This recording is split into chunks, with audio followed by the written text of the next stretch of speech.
మొదటి రౌండ్ 250 అడుగుల దూరాన్ని 30 సెకండ్లలో పూర్తి చేసుకున్నాయి. మొదటి స్థానంలో కొనసాగుతున్న జత కన్నా 5 సెకండ్లు ముందంజలో ఉన్నాయి.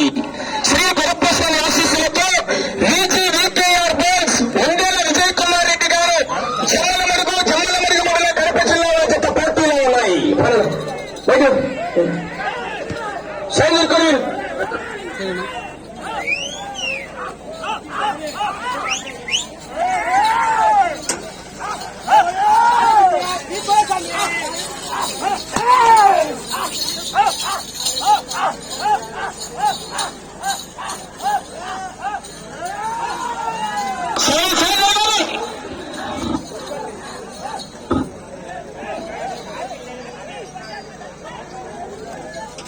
రెండవ రౌండ్ 500 అడుగుల దూరాన్ని నిమిషం 18 సెకండ్ల